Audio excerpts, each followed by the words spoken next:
ساڵی 2020 بە ساڵێکی پڕ پێشێلکاری ئازادی ڕادەربڕین و ڕۆژنامەگەری دانرا کە بە پێی ئامارەکانی ڕێکخراوی ئاشتی و ئازادی لەو ساڵەدا 207 پێشێلکاری ئەنجام دراون. ئەم ئەندامەی خولی پێشووی پەرلەمانی کوردستان لە کۆتاییەکانی ئەم ساڵدا بۆ ماوەی 4 ڕۆژ زیندانی کرا تەنیا لە بەرامبەر ئەوەی ویستوێتی بەشداری خۆپیشاندان بکات ئەو لە شوێنی دەستگیرکردنەکەی بەم جۆرە چیرۆکەکە دەگێڕێتەوە.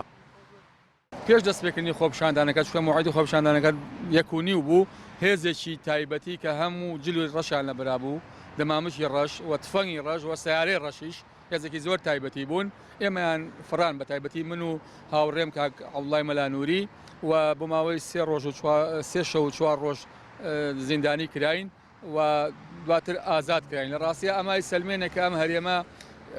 ئەوانەی کە پێدەوتێت ئازادی ڕادەربڕین و ئازادی خۆپیشاندان و ئازادی کاری میدیایی و ئەمانەتیانی بەپێی ئاماری ڕێکخراوی ئاشتی و ئازادی لە ساڵی 2020دا 79 ڕێگری لە خۆپیشاندان کراوە و 9 خۆپیشاندەر دەستگیر کراون و 6 کەناڵ داخراون و 64 ڕۆژنامەنووس و چالاکی مەدەنی زیندانی کراون و 30 ڕێگری لە ڕووماڵی دەستگاکانی ڕاگەیاندن و 11 حاڵەتی پەلاماردانی ڕۆژنامەنووسان هەبووە. هەرچی کاری ڕێکخراوەیە 3 حاڵەتی ڕێگری لە کاریان هەبووە 2 کەس لە کار دەرکراون و 3 حاڵەتی هەڕەشە و تەشویش خستنە سەر کەناڵ و بڕینی ئەنتەرنێتیش هەبووە.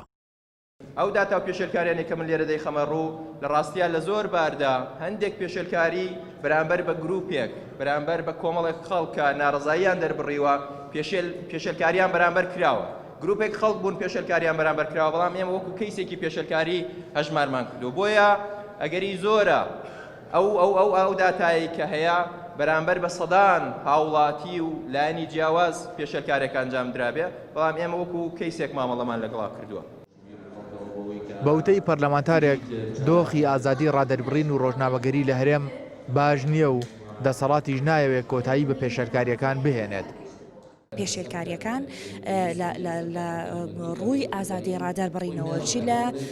با بڵێن خۆپیشاندانەکان و دەربڕینی ناڕەزایەتەکان چ لە ئازادی ڕۆژنامەوانی چی ئازادی تاکو ئازادی لە دەربڕینی بیر و بۆچوونی خۆی هەمووی بە شێوەیەکی بەرچاو هەڵکشاون ئێمە هەستی پێ ئەەکەین بەداخەوە و ئەوەی کە زۆر